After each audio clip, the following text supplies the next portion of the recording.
Na conexão com outros seres e consigo mesmo, nasce a verdadeira chama da inspiração divina, uma centelha que se expande quando compartilhada, irradiando amor, compreensão e generosidade, demonstrando que a verdadeira essência divina é encontrada na união e no respeito mútuo.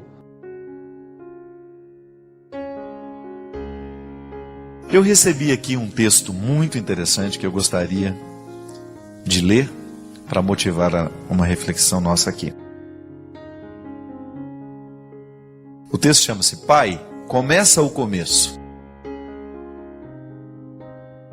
Quando eu era criança e pegava uma tangerina para descascar, corria para o meu pai e pedia: Pai, começa o começo. O que eu queria era que ele fizesse o primeiro rasgo na casca, aquele que é mais difícil, resistente, para as minhas pequenas mãos. Depois, sorridente, ele sempre acabava descascando toda a fruta para mim.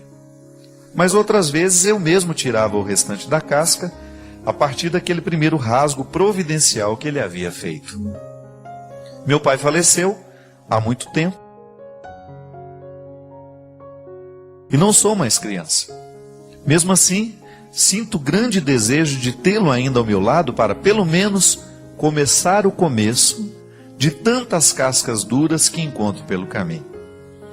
Hoje minhas tangerinas são outras. Preciso descascar as dificuldades do trabalho, os obstáculos dos relacionamentos com os amigos, os problemas no núcleo familiar, o esforço diário que é a construção do casamento, os retoques e pinceladas de sabedoria na imensa arte de viabilizar filhos realizados e felizes, ou então o enfrentamento sempre tão difícil de doenças, perdas, traumas, separações, mortes, dificuldades financeiras e até mesmo as dúvidas e conflitos que nos afligem diante de tantas decisões e desafios que enfrentamos. Em certas ocasiões, minhas tangerinas transformam-se em enormes abacaxis. Lembro-me então que a segurança de ser atendido pelo papai, quando pedia para começar o começo, era o que me dava a certeza que conseguiria chegar até o último pedacinho da casca e saborear, enfim, a fruta. O carinho e a atenção que eu recebia do meu pai me levaram a pedir a ajuda de Deus, meu Pai do céu, que nunca morre e está sempre ao meu lado. Meu pai terreno me ensinou que Deus, o Pai do céu, é eterno e que seu amor é garantia de nossas vitórias. Quando a vida parecer muito grossa, difícil, como a casca de uma tangerina para as mãos frágeis de uma criança, lembre-se de pedir a Deus: Pai, começa o começo. Não sei que tipo de dificuldades eu e você estamos enfrentando ou encontraremos pela frente na nossa vida. Sei apenas que vou me garantir no amor eterno de Deus para pedir sempre que for preciso: Meu Pai, começa o começo. Bonito, né? É verdade, você sabe que eu também muitas vezes pedi isso ao meu pai, que ele fizesse aquele primeiro rasgo, sobretudo a laranja também. A laranja era mais difícil de descascar, né? Ele fazia aquele miolinho e depois então eu começava. Eu gostava de ter essa autonomia, de aprender coisas que antes eu dependia de outras pessoas. Isso é o processo natural da vida, né? Amarrar os sapatos, por exemplo, são conquistas pequenas que representam muito na vida de uma criança. Eu me recordo que quando eu amarrei os meus sapatos sozinho pela primeira vez, aquilo foi uma comemoração, que eu fiz questão de mostrar para todo mundo que chegava. Desamarrava o sapato e amarrava de novo só para mostrar. Mas isso é importante demais no processo da nossa vida humana, a gente alcançar essas autonomias. É muito importante a gente aprender a fazer o que antes a gente não sabia fazer sozinho. Mas por outro lado, na vida espiritual a gente sempre vai precisar levar conosco essa convicção de que nós temos um Deus que nos ajuda sempre nos começos, também nos meios e nos fins, né? E isso, você sabe que isso é muito maduro, a gente alimentar essa fé, porque a gente foge daquela convicção de que Deus, Ele está na nossa vida para fazer tudo por nós, não. Acreditar, a partir dessa metáfora bonita da mexerica que precisa ser retirada o primeiro pedaço da casca para depois a gente conseguir tirar tudo sozinho, é importante porque nós vamos professar uma fé madura que nos ensina que Deus não tem a obrigação de viver a nossa vida por nós, é responsabilidade nossa. Mas que Ele é a garantia amorosa de estar o tempo todo do nosso lado para nos sustentar no momento da dificuldade. Sabe, minha gente, a fé, ela funciona como esse amparo espiritual que nos ajuda a dar conta da vida, que nos ajuda a articular aquelas situações tão difíceis, porque a fé em Deus nos dá uma nova visão das coisas, não é? Deve ser muito difícil não crer em Deus e enfrentar problemas, por exemplo. A quem eu vou recorrer no momento da minha fragilidade? Não é? Claro, existem as situações humanas, mas o ser humano, ele tem sempre dentro do coração essa lacuna que o ser humano precisa sempre de ter alguém que é superior. Isso não é uma neurose, não. É bom você saber que alguém é maior que você. Isso para a criança é tão necessário, né? O meu pai cuida de mim, o meu pai é mais forte. Meu pai é muito mais forte do que eu. Quantas vezes a gente se orgulhava de dizer isso, né? Não era uma vergonha para a criança. Meu pai é muito mais forte. Então o reconhecimento da nossa fraqueza não era uma vergonha, porque existia uma satisfação em reconhecer que o Pai era o poderoso da história. E que estar sob aquela proteção era um aconchego, era aconchegante. A fé faz a mesma coisa conosco.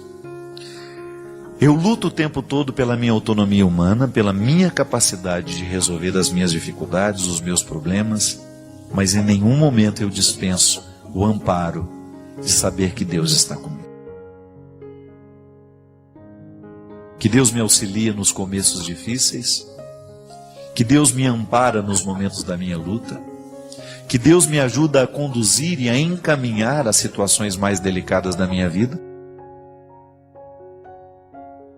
Domingo agora, por exemplo, eu tive a oportunidade de conhecer uma senhora que veio nos bastidores do acampamento. Eu já tinha conhecido o filho dela no aeroporto por acaso.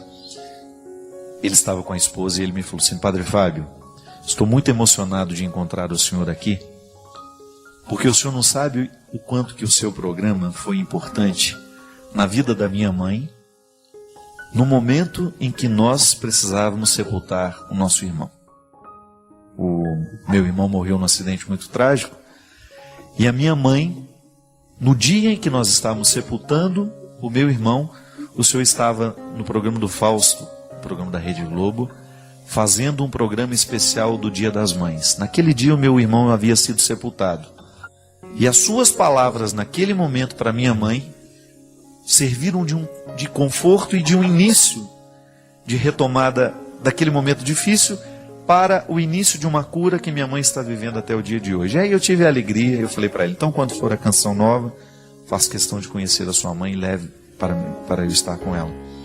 E essa senhora estava lá, muito rapidamente, porque os bastidores do acampamento são sempre muito cheios, né? E aí eu tive a oportunidade de abraçar aquela senhora e ela chorava. E eu também fiquei muito emocionado. E ela me dizia isso: Padre, como é duro perder um filho. Como é difícil a gente sepultar a carne da nossa carne. Essa inversão das coisas, né? E ela falava assim: mas eu tenho permanecido de pé, eu tenho dado conta, apesar do sofrimento terrível que eu vivo todos os dias, porque eu creio em Deus. Ali nessa hora, minha gente, a gente entende o significado dessa parábola. Eu preciso retirar a casca o tempo todo. Eu preciso resolver os problemas. Eu preciso encaminhar os meus lutos. Você também. Mas quando nós temos essa convicção de que Deus está conosco, o coração fica melhor. O peso da vida fica aliviado. A vida continua sendo difícil, mas a fé em Deus nos fornece um arsenal. Ela nos oferece um instrumental que nos ajuda em muito a dar conta de tudo isso. Por isso que eu dizia, e volto a dizer, e nunca vou me cansar, crer em Deus é uma atitude de inteligência. Crer em Deus é razoável, porque toda vez que eu estou diante de alguém que me é superior, eu me sinto amparado por aquilo que é frágil em mim. Então Deus é a invenção da nossa cabeça. Não. Deus se utiliza dessa condição humana, desse detalhe da condição humana, para poder manifestar-se. A grandeza de Deus é explicada assim, na sua capacidade de ser conosco, de sentir as mesmas dores que nós sentimos, de amar com os mesmos sentimentos, não é? De passar pela nossa história a partir dos significados que são próprios da nossa vida. E eu tenho visto em tantos lugares do mundo essa ação de Deus, segurando, levantando, dando sustento ao coração que está fragilizado. Se acontece com os outros, pode acontecer conosco também, não é verdade? E é por isso que a gente precisa crescer na fé. Porque quanto mais a gente cresce na fé, maior é a nossa possibilidade de enfrentar as dificuldades com determinação, com segurança. Maior é a nossa capacidade de adentrar os territórios da sabedoria, que são tão difíceis de serem conquistados. Eu costumo dizer que os territórios da inteligência não são difíceis de serem conquistados. Basta um exercício mental, escola, estudo, dedicação, e você vai desenvolvendo a sua inteligência naturalmente. Agora, os territórios da sabedoria, esses são mais dolorosos de serem alcançados. É por isso que a gente entende que às vezes a gente encontra pessoas muito inteligentes, mas pouco sábias. E às vezes você encontra gente pouco inteligente, sem muita instrução, não teve muita oportunidade de desenvolver a sua cognitude, né? As suas aptidões cognitivas, de inteligência, de reflexão, né? de lógica. Mas aí você encontra um pensamento tão sábio, simples, mas tão sábio. Aí você olha para aquela pessoa e ela enfrenta a vida com tanta sabedoria, com tanta simplicidade. E sabedoria e fé são dois braços de um mesmo corpo. Onde existe sabedoria, existe fé. Onde existe fé, existe a sabedoria. Sabedoria como este elemento que amplia a visão que temos das realidades. Então eu olho para o sepultamento do meu filho e eu não vejo só desesperança. Eu vejo ali também a ressurreição. Eu vejo ali também a possibilidade de viver melhor a partir daquela perda. Ao perder, eu descubro um novo jeito de olhar para aquilo que eu ainda tenho, para aqueles que estão ao meu redor. E quem sabe, por causa da dor que eu sinto, pelo filho que eu perdi, eu tenha condições de amar os filhos que me restaram, a família que ainda está comigo. É uma sabedoria que nós precisamos atingir. É um resultado de fé que nós precisamos querer conquistar dentro. É fácil você se aproximar de uma criança. Até no primeiro momento ela pode te tratar com certo desdém, mas daqui a pouco você vai quebrando a barreira com ela e você se torna uma pessoa próxima. Ela ganha uma confiança em você. A criança tem um sistema que gira em torno de poucas necessidades. Nós não.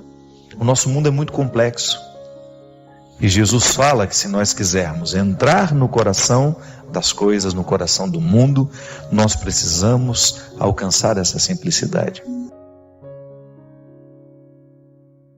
Deus se alegra profundamente toda vez que nós fazemos um movimento de cura, de restauração, de mudança de hábitos.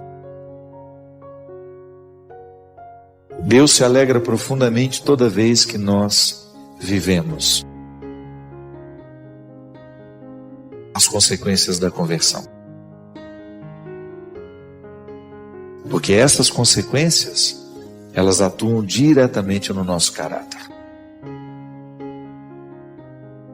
Nós vamos ficando diferentes à medida que Deus entra. A gente vai se construindo assim. Quanto mais eu permito que esse projeto de simplicidade tome conta do meu coração, maior é a possibilidade que eu tenho de ser uma resposta favorável ao mundo, uma resposta que ajude a edificar, já que existem tantas pessoas hoje não dispostas a edificar absolutamente nada. Eu, Padre Fábio, se eu me torno uma pessoa insuportável aos outros, eu preciso, sim, rever o quanto de Deus já aconteceu em mim. Minha gente, não são só as toxinas que nos viciam. O ódio nos vicia. O preconceito nos vicia. Às vezes nós não temos coragem de pegar uma arma e matar o outro como aqueles fizeram lá em Paris. Mas a gente mata o outro de outra forma. Matamos com o nosso desprezo, com a nossa arrogância, com a nossa prepotência. Apontamos para o outro de maneira cruel e ainda nos sentimos cristãos por isso.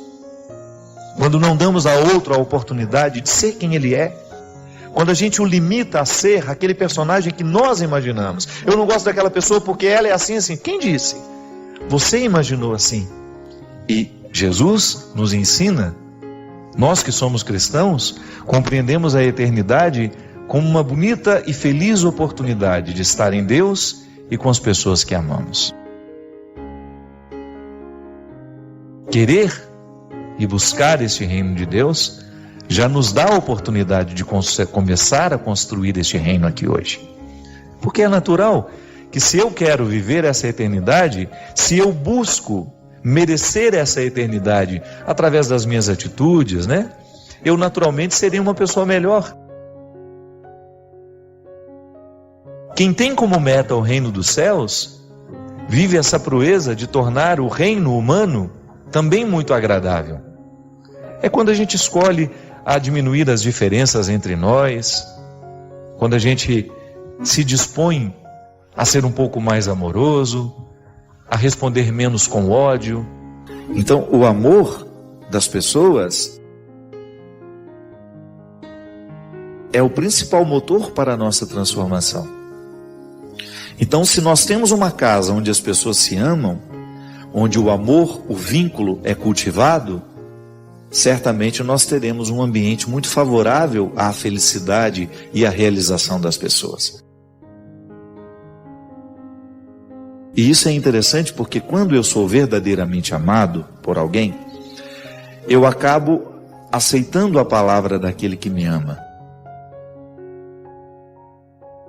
Eu aceito melhor a correção quando ela é feita com amor, porque eu sinto que ela está muito comprometida com o meu bem-estar.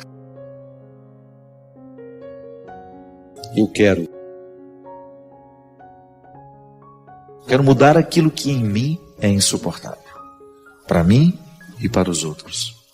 Primeiro, porque eu mereço essa transformação. Segundo, porque os outros merecem. E eu estando na dinâmica deste merecimento, os outros também estando, Deus está. Porque Deus se alegra muito quando um filho reconhece o que nele ainda é empecilho para a sua realização. Jesus fala que para a gente alcançar esse reino, para a gente entrar no reino que é eterno, e nesse reino que já se antecipa aqui, a gente precisa se despojar, ter um coração simples. É quando eu me disponho a não me apegar ao que é excesso. Você pode observar uma criança, a primeira compreensão que ela tem do mundo é a sua necessidade mais urgente. Ela não consegue ver além disso. O contexto de uma criança é muito simples. É um contexto muito simples, é muito direto, não tem muita complicação. À medida em que a gente vai ficando adulto, a gente vai complexificando a estrutura da nossa vida. Nós vamos tendo muitas necessidades, né? A gente vai construindo tantas estruturas para a gente ser feliz. Uma criança não. Solta uma criança num campo com seu pai, com sua mãe, uma bola, uma bicicleta, e o mundo está perfeito. Mas à medida em que a gente vai crescendo, nós vamos criando necessidades e a gente vai se distanciando cada vez mais da felicidade, porque a gente impõe tantas condições para a gente ser feliz que fica difícil atingir essa felicidade.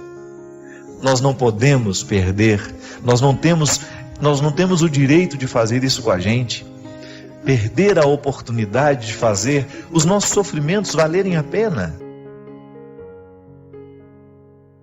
E volto a dizer, se a gente não faz esse movimento da simplicidade, de simplificar os nossos processos, nós não vamos ser amigos de ninguém, porque nós vamos ficar sempre na antessala do preconceito, ou então na antessala do rancor, da mágoa e do ódio. Quantas vezes eu me percebo vivendo sobre as regras dos meus defeitos? Porque quando eu passo a viver sobre as regras das minhas qualidades, eu fico mais leve para o outro, eu fico mais feliz, eu fico naturalmente mais interessante. Até para mim, não é para o outro não. O primeiro movimento que nós vivemos da conversão é a satisfação de ser quem a gente é. Que às vezes a gente fica pensando que a nossa conversão é para agradar a Deus, para. Deus fica feliz à medida que nós estamos. Hoje nós tivemos em Paris uma manifestação de ódio, de intolerância. Quando o nosso coração está visitado por este reino dos céus, esse desejo de merecer o reino, nós nos antecipamos com as nossas atitudes. É por isso que a proposta cristã, ela é profundamente existencial, ela abarca a nossa vida. Não é uma teoria que nos coloca apenas ajoelhados diante de um altar sagrado. O cristianismo é, antes de tudo, uma proposta de ter dentro da nossa cabeça, no nosso sistema mental, um jeito de ser e de viver. Eu particularmente costumo dizer que nós cristãos somos os grandes responsáveis pelo ateísmo no mundo, pela nossa falta de testemunho. Às vezes nós temos anos e anos e anos de pertença religiosa, 20 anos de padre, 30 anos de bispo, e somos insuportáveis. Somos deselegantes, somos grosseiros. Eu não sei onde é que Deus está nessa história. Se o processo de Deus na nossa vida é justamente amansar o nosso coração, é fazer-nos quebrar as regras dos defeitos, é a gente deixar de estar adaptados ao mal. Se você tem isso, se você se dá o direito de ter isso, de descomplicar, de viver esse despojamento que te faz feliz, então está no caminho certo. Eu acho que essa é a mística que todos nós precisamos viver diariamente. Essa novidade que o ano pode representar essa oportunidade que a gente tem de acreditar que alguma coisa pode ser diferente. Pode ser um ano maravilhoso, porque ele será maravilhoso não pelo conjunto de material do material que nós vamos alcançar. Não. Pode ser que a gente dê passos atrás, que a gente ganhe menos, que a gente opte por ter menos. Mas se a gente faz um investimento afetivo e espiritual este ano, eu quero que seja um ano onde eu vou amar muito. Eu quero estar presente na vida das pessoas que eu amo. Eu quero estar presente na vida dos meus filhos, dos meus amigos, do meu pai, da minha mãe. Eu quero estar presente na vida dos meus irmãos. Eu quero estar presente na vida dos que trabalham comigo. Eu quero optar por um ano que me faça ser mais criança, ser mais simples, com menos complicações. Volto a dizer, às vezes, dentro da nossa experiência religiosa, essa hipocrisia, ela compromete todo o resultado. Deus às vezes perde a oportunidade de acessar o nosso coração por causa das nossas resistências, ou por causa do cultivo dos nossos vícios. Santo Agostinho dizia que até para a gente se sentir arrependido do erro que comete, nós já precisamos estar sob o influxo da graça. Então vamos pedir isso, que a graça de Deus aconteça hoje no nosso coração, abrindo os nossos olhos para a consciência, para que a gente tenha condições de perceber tudo o que em nós hoje precisa ser tocado pelo amor misericordioso de Jesus. E que a partir desse amor, desta misericórdia, nós possamos voltar ao nosso lugar. Assumir o lugar. Voltar a buscar o que é essencial para que a gente seja o que Deus quer que a gente seja. Ou melhor, para que a gente seja o que Deus sabe que nós podemos ser. E nós temos muitos dias pela frente para fazer essa faxina da alma, fora tudo aquilo que nos impede de viver a vida que realmente podemos viver.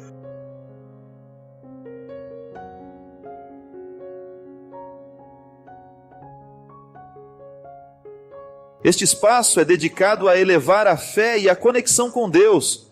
Ao se inscrever no nosso canal, você se junta a uma comunidade que busca fortalecer seus alicerces espirituais. Compartilhe nos comentários suas experiências, testemunhos e orações.